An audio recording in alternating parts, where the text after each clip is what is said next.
Hello, everyone. Let me know that you can hear me if you're out there. Good evening, everyone.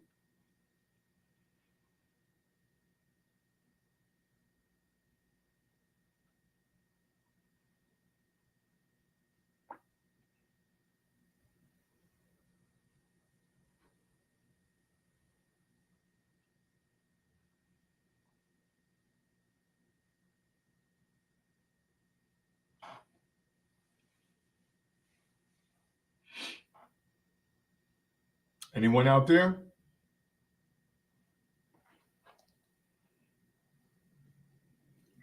Yeah, Dana. You got Keith's phone? I'm trying to reach Keith. This is Keith.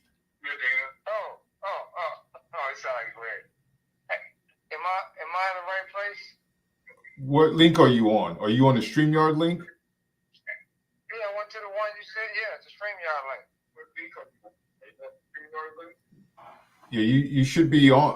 Hold on one second. Let me see if Yeah, I see you. you see me. It looks like I'm a visitor. You should be on. Hold on one second. Let me see if you see me. It's like I'm a visitor. You should be on. Hey, Sadani. Give us 1 second.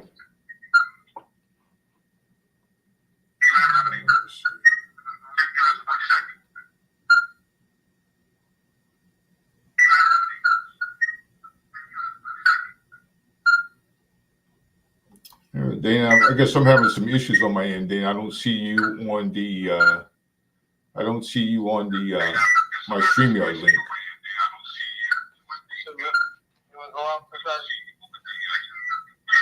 It's okay. Why don't you just go on the Zoom link?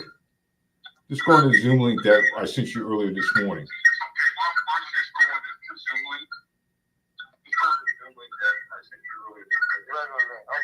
Okay, all right. Hey, everyone. Keith here. I haven't received any questions that you all might have. So if you have questions, let me know now, or as we go on, we'll be off this call probably about by 8:30. I would think, if not earlier, unless you guys have some questions for me. We'll give it another minute, and then we'll get started. And Ralph, hey, Ralph, how are you doing? Hey, did you hear from Greg this afternoon or early evening? I did speak to him, and I know he was going to send you a document or something like that.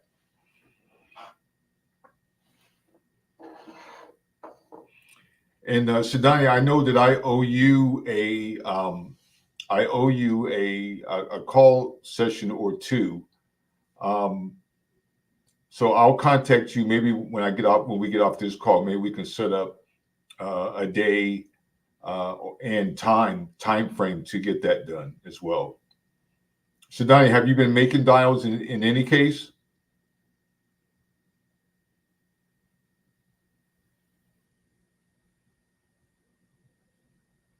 Okay, Dan, I see you on.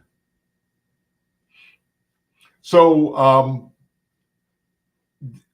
hey, Candace. Dana, you mentioned earlier today that you sent me a question, and I don't see your question, Dana, that you had. Did you want to put in the comments?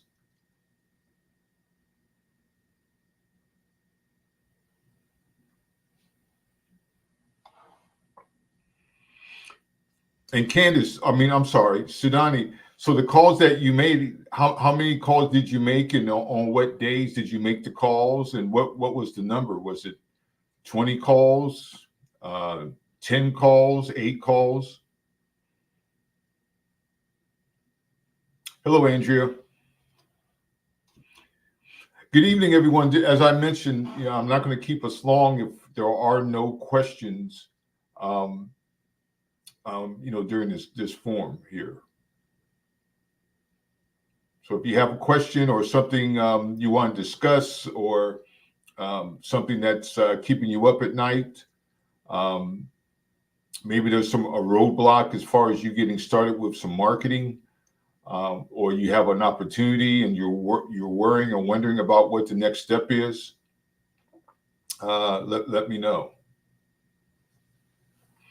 So Sudani, so everyone, so Sudani is making some cold calls, and so she said she made some yesterday, but she felt unprepared, so she just spoke to 5, or she just made 5 calls and spoke to 1 person, and so I could see how you could feel a little bit unprepared, but you just got to make the dials. You just got to make the dials.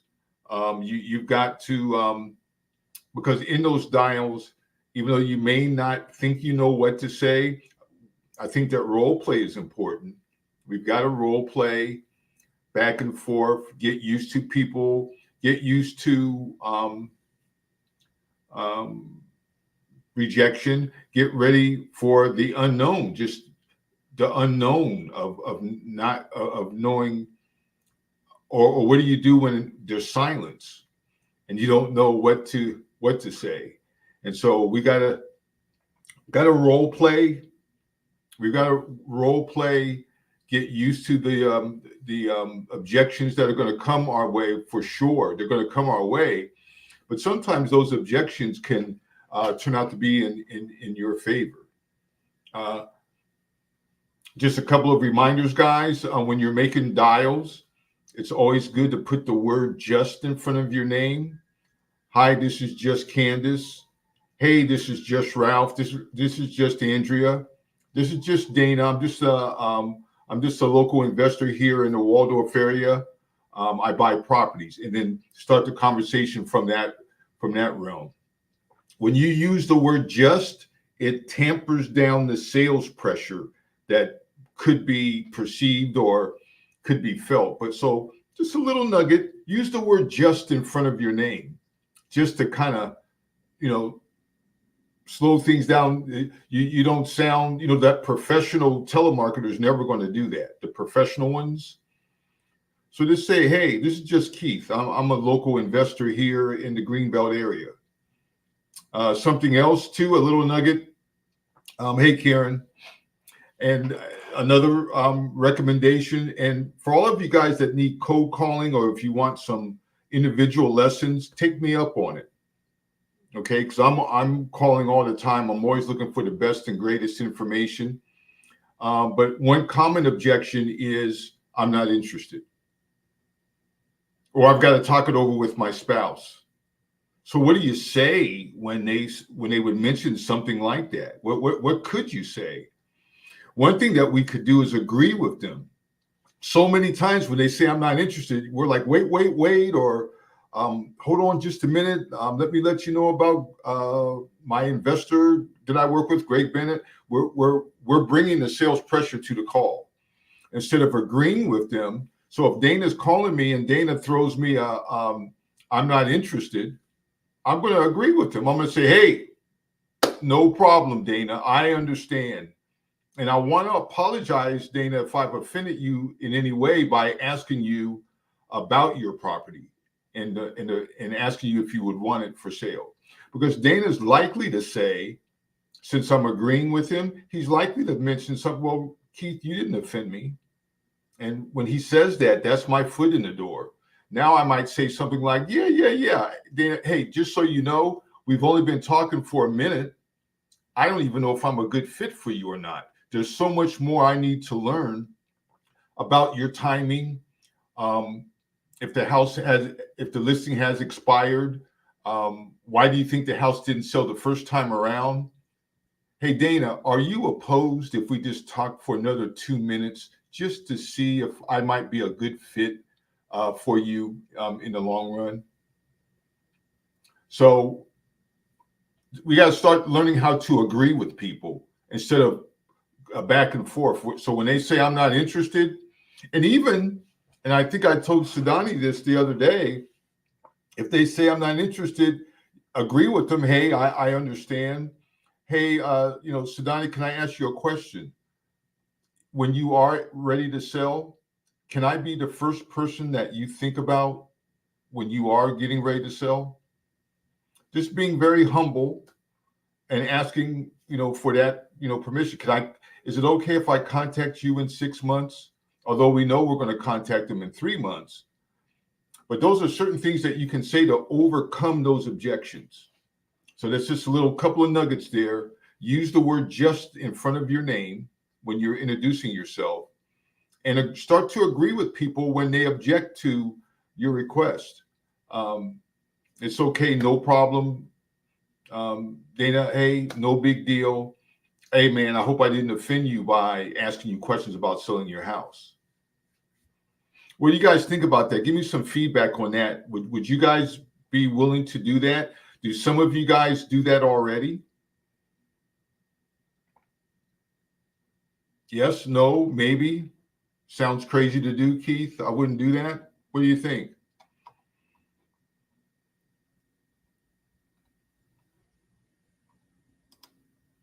So Dana's asking a question here. Dana wants to know, what is a good search method to track down the homeowner if you only have their property address?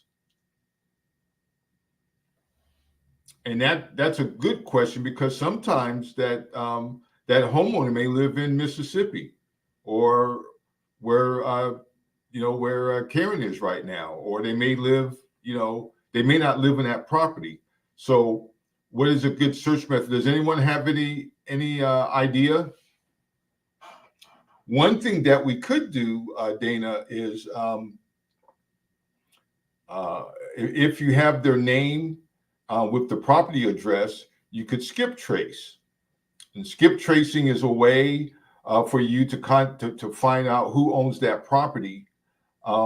If that information is not in the skip trace, sometimes there could be relatives that are also, or siblings that are also attached to the property, or a son or a daughter.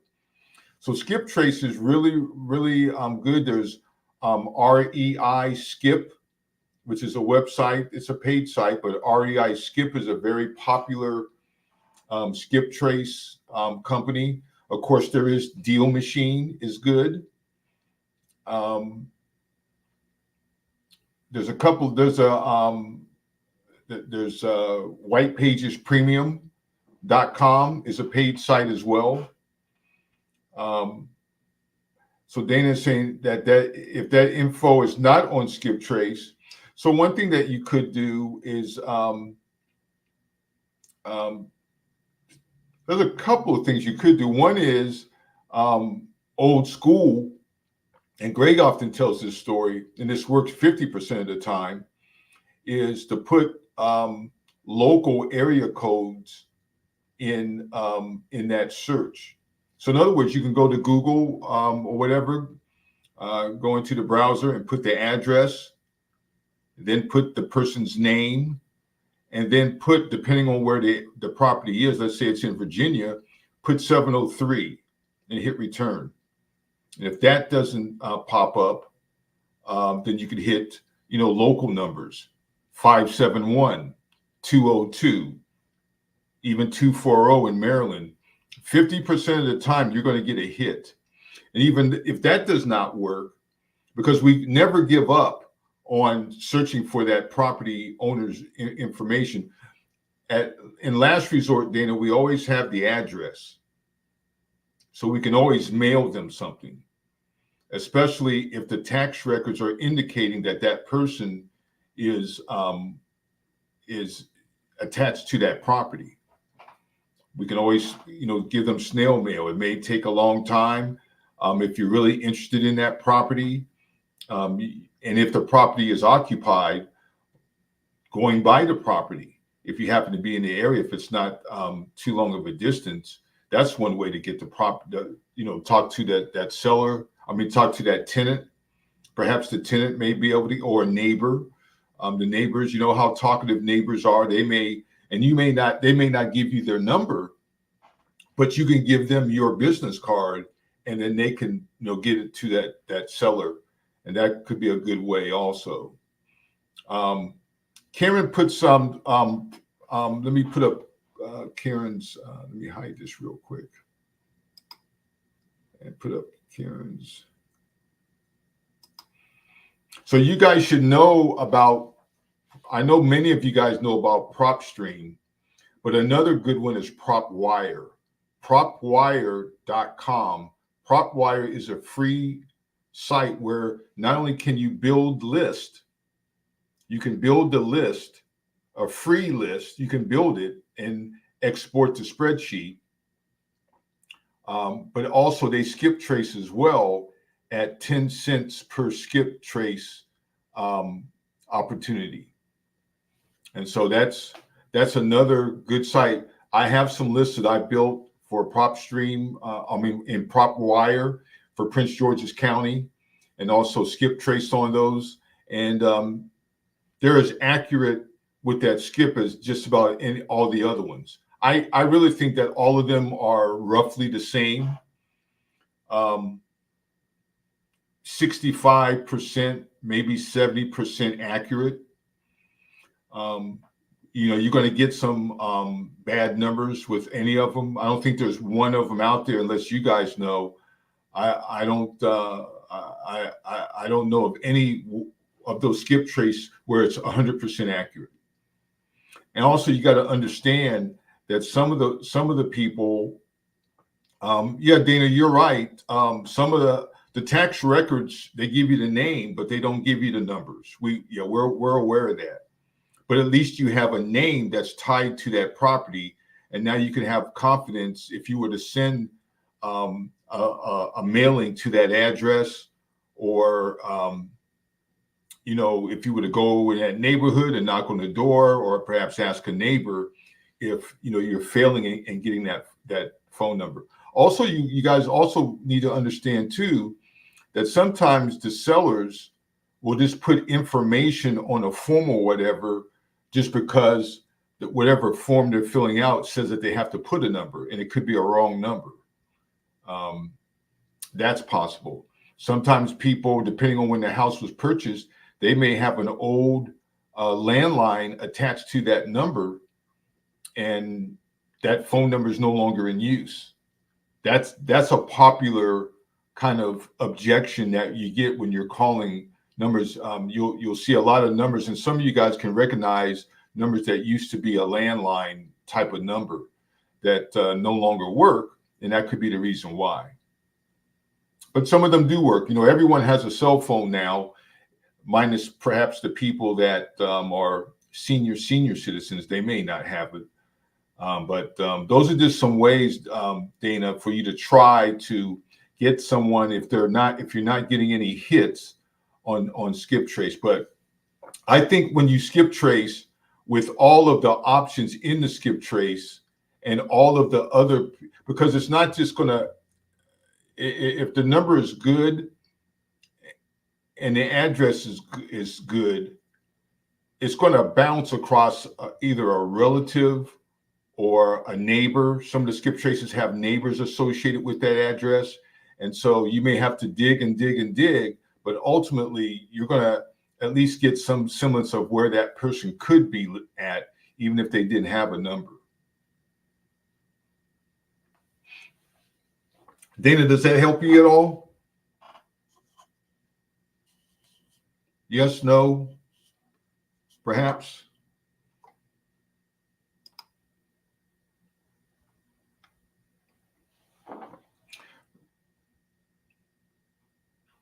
Mershawn is saying that True People Search is a good free one.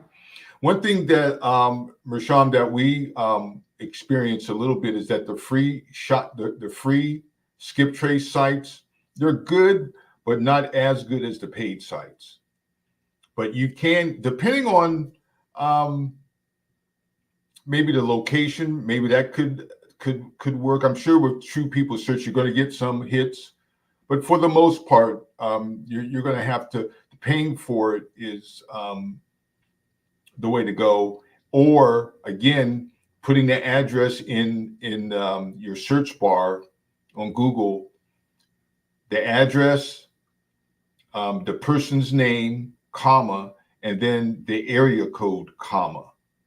And then start putting in individually 202. If it's a DC property, hit return. If nothing pops up, Go back, put in, 240, hit return, 301, 667, 410. Just the local DMV area codes. 50% of the time, you're going to get a hit. You're going to get a hit.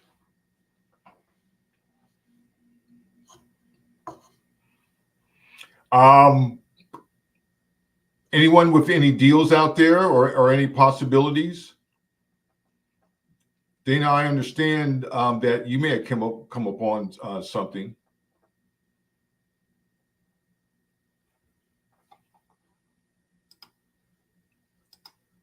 Yeah, Karen's putting that she used Google search before getting PropStream.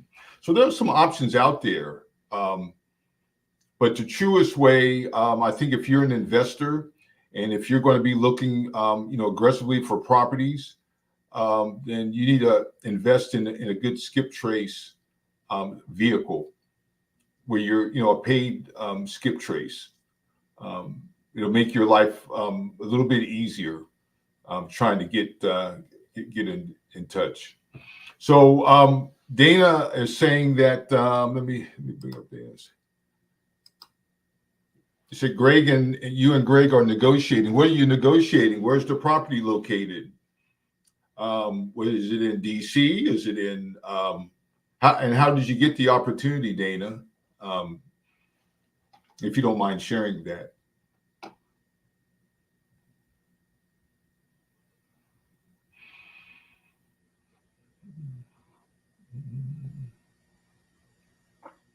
I think maybe Dana doesn't want to give out his business.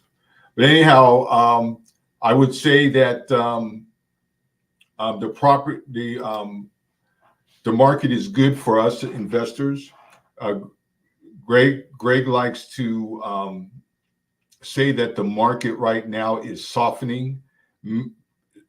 Basically saying that right now the property is starting to lean a little bit towards it being a buyer's market, where buyers can be a little bit pickier.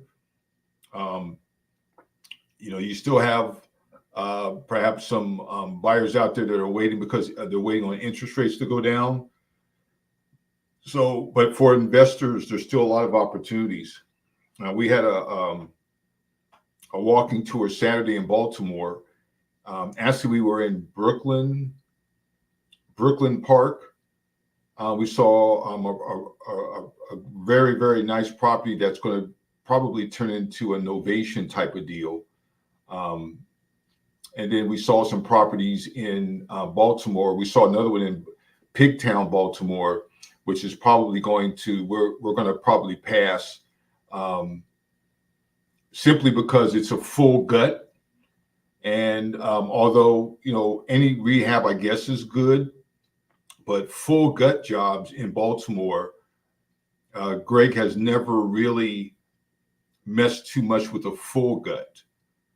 We do cosmetic flips in Baltimore, but a full gut, just the way that the economy is right now and the appreciation of properties, the appreciation is just not growing as quickly.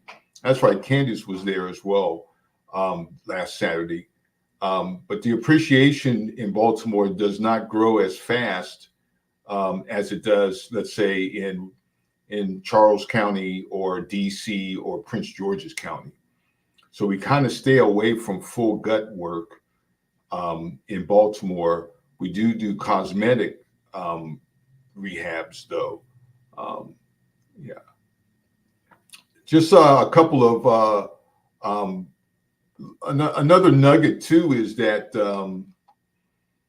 in Baltimore, if you're wondering zip codes, what are some of the more popular zip codes? I'll give you two. One of them is 21224. 21224 is Patterson Park. And then another one that and don't sleep on this one, another Baltimore zip code that's good to search for properties is 21211. It's a little bit north of downtown, but still in Baltimore where the old baseball stadium used to be. But it's a very, very, and not far from Johns Hopkins Hospital, but it's called Hamden. Some of you may be familiar with that, but those are two good areas to search, to make some calls. There could be some tired landlords. There could be some properties that have been sitting around for a while that could potentially be midterm rental type of opportunities for you.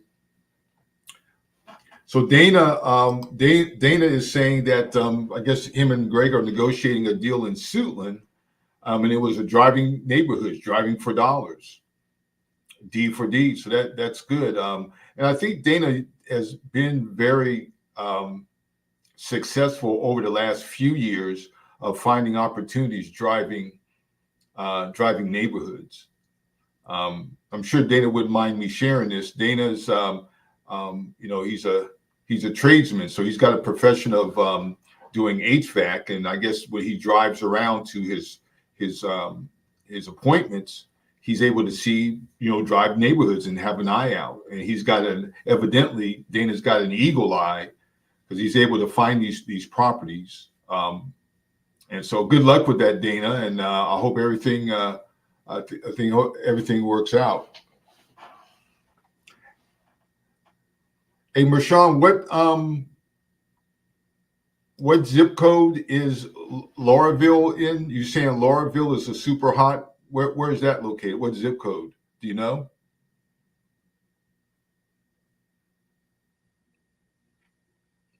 Yeah, I love Hamden, Mershawn.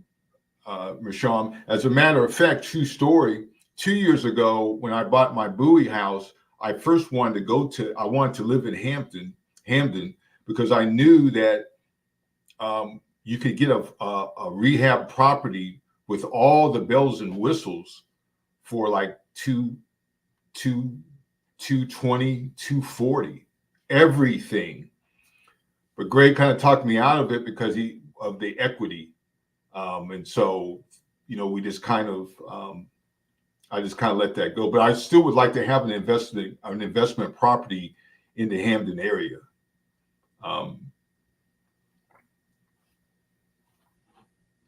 So very interesting. I'm going to put this up. So Candace is asking a question to Dana. She's saying to Dana, what caught your eye with the property? Remember, Dana's driving for dollars. He's driving neighborhoods. And there are many things that you should maybe have your eye on.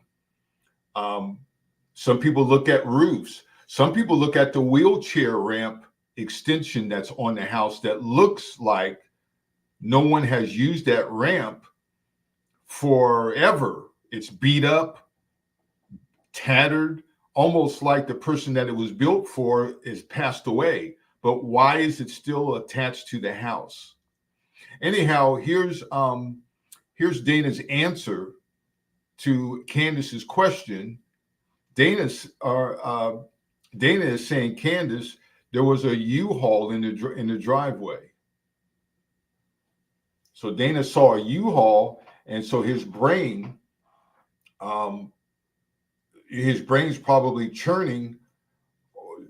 Someone's moving something, or perhaps it's they're in between tenants. It could be anything, but that U-Haul, what was a clue? Dana, if I can ask you, Dana, what date did you find that? Was it like at the end of May, when rents are kind of due or whatever, or was it the beginning of June, like a week ago? I'll be interested to know, Dana, what the date was that you found that. And Dana is saying that there wasn't any particular date. Dana is saying he always stops for U-Hauls. That's pretty good. That's good. Everyone has their one or two things. I look at, sometimes I'll look at mold on the house, on the side, meaning that the house hasn't been power washed. So I wonder about that, because that's kind of a task that most homeowners are going to think about taking care of. Or if I see 3 cars in a driveway and it looks like, it looks like, no one's driving those cars, you're just sitting there. So I wonder about that. and I guess Dana found out, and Dana has a penchant for this, but Dana is saying that it was a probate property. And I'm not going to tell you how many deals Dana has found that just so happen to be probate. But Dana seems to find probate, which we all know that's one of the biggest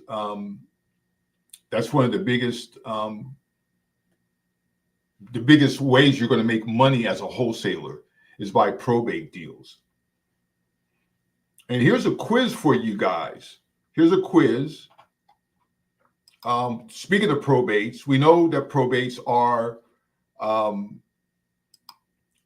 one of the big ways that you can cash in on a wholesale deals.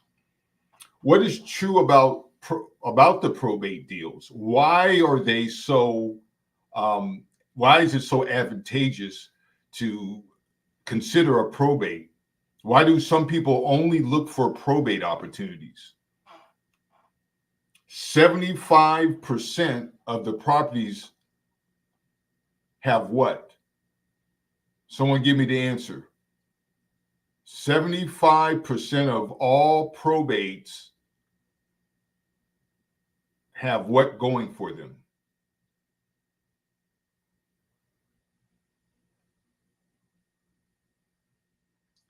The answer is 75% of them have no mortgage, which means, as Dana says, mucho equity.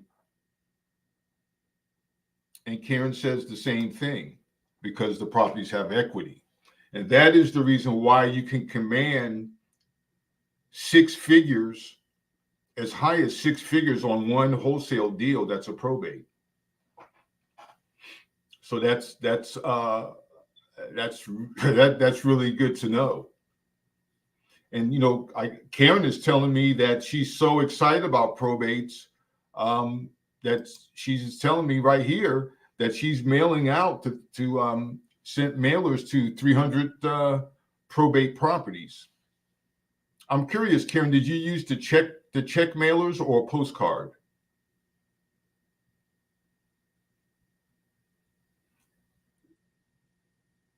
Have you does everyone know what we mean by the check mailers?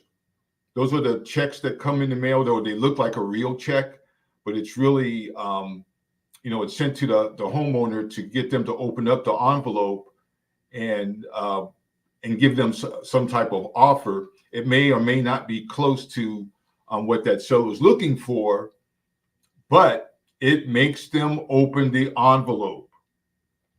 And if you're like me, when I get those check mailers, I'm really opening them up because I'm hoping that someone made a mistake and it's a real check. But Karen is telling us that check mailers is what she uses. I know Greg has been a big fan of check mailers probably over the last 2 months, 3 months, and that they're working for Greg. So guys, consider the check mailers. If anyone's interested in check mailers and I guess postcards, we are affiliated with a company called REI Print Mail.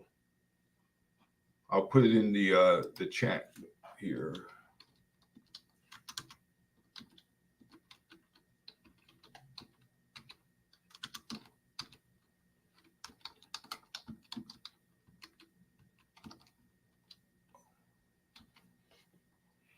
Yeah, reiprintmail.com. And we actually, guys, we do have an affiliate link that I can send to you as well, where you will get some significant type of a discount. And so if you're interested, you can, you guys know how to get in touch with me. Let me know and I'll send it to you as early as tomorrow morning. REI Print Mail. That's a great way. Now, many of you guys should know that if you're going to consider a print mail postcard type of activities, it's you have to have a long-term strategy. You can't just send it out for 3 months. It's we recommend anywhere from 6 to 9 months of consistent mailers going out. some of those companies can help you create the list in which to send it out in a specific zip code. And then what you can do with that list that they create, now you can go to REI Skip and let REI Skip get the phone numbers to those addresses. And now you can call them, and now you can say in your script, hey, this is just Keith from, I'm a local investor here in Oxon Hill.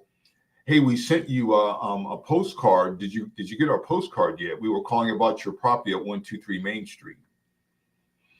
So, but most people, they're going to want to be used. They want to get used to receiving your mail. So you can't just send it out once or twice and think that that's going to get you. That's going to make you successful. You got to know. And I don't know what the pricing is, but you want to consider 6 months to 9 months of consistent sending out of that.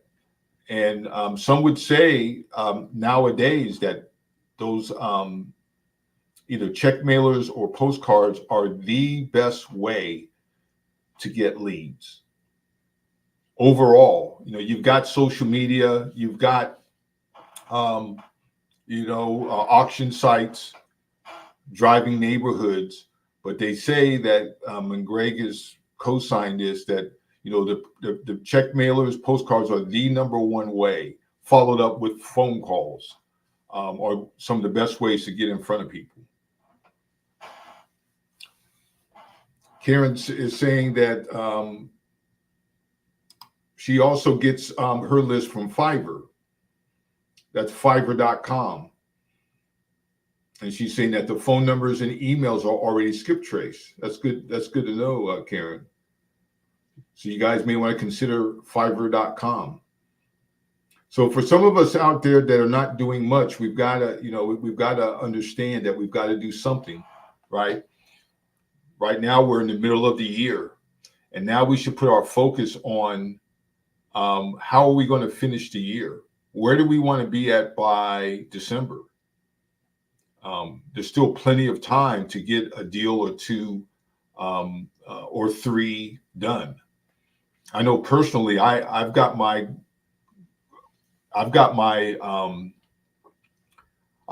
heart set on getting three. I want at least three, either novation or wholesale deals by the end of the year.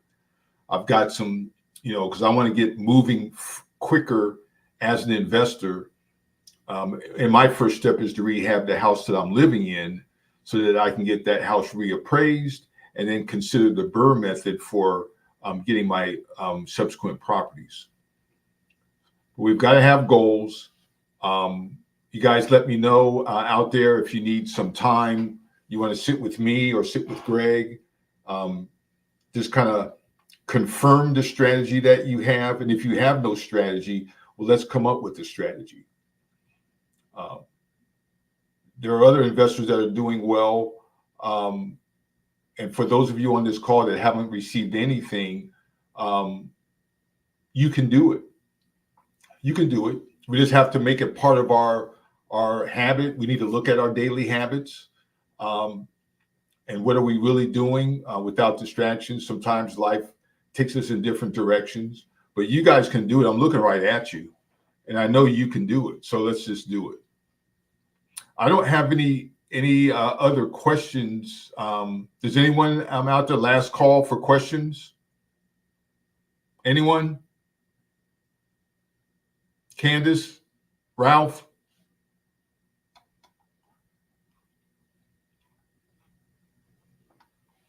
Dana?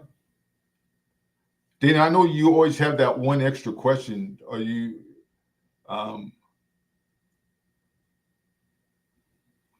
here's a question that just came up from Rashawn. So Rashawn is saying he had a lady ready to sell her home for $20K, and then she changed her mind an hour later and says she needs to think about it.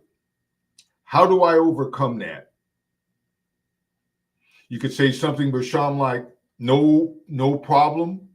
I'm sure you've got a lot to think about.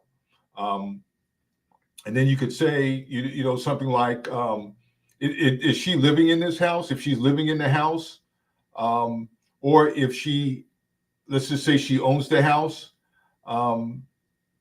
you could say, you have a lot of things to think about. I understand you want to worry about if you do keep the house, do you have the means to keep up the house? Do you have the means to keep up the taxes on the house? Why don't why don't you think about that for a day or two? I want you to know that I've got a cash buyer ready to give you $20,000 right now. And then this follow up, Rome was not built in a day, Marshawn. So sometimes, that story is not unlikely. I mean, that's not uncommon. Sometimes they'll change their mind. And you just have to be flexible. And you have to get used, and this goes for everyone out there. Sometimes in the deal, sometimes things don't always go as planned. They could say one thing one day, but then they've got all types of people in their ear telling them other things. But we stay the course. And in the end, we just put our best foot forward in our offers. And we never give up. So she says she needs to think about it. Let her think about it. Let her think, but don't push back or say, well, wait, and you can just, wait over the weekend and contact her on Monday. Hey, this is just Marshawn. Just wanted to check in with you. I just want you to know that we stand ready to give you the offer. Where are we at? How are we thinking? That's something that you could say. Does that make sense, Marshawn, or everyone? Oh, Marshawn is saying that it was a rental property. So yeah, you have to. She has to think about, does she still want that burden? Does she still have that burden, or does she want that burden of being a landlord? There is such a thing as tired landlords out there, right? And so, we just roll with the punches. You'll be okay, Marshawn. You just make sure that she doesn't outwork you. You make sure that you have dates, you have your calendars already set that you're going to make the call. Just don't do it haphazardly. This is on the burners. It's on the back burner, right? But it's you keep it on the burner. You keep it on the burner and just know that you're going to follow up. And that people sometimes change their minds. And so that may force you to go in another direction. Yeah. But good luck with that, Marshawn. Just keep going. Just keep going. You'll be just fine. So, guys, that's all I've got right now. Let me give you your 16 minutes back. You guys have a great weekend. Greg is doing fine. We are working and polishing just some elements of our coaching program. We're working on some different products. And so Greg is burning the midnight oil, working on those, getting them, just in the best shape and the best situation. So we're really excited about the end of this month in July, moving on. We're going to put some dynamite products out there for everyone. And so that's where we are right now. But in the meantime, if you have questions, if you have deals you're working on, you need Greg to, give it a look over or whatever. You have an appointment to see a property. We're still available. So let us know.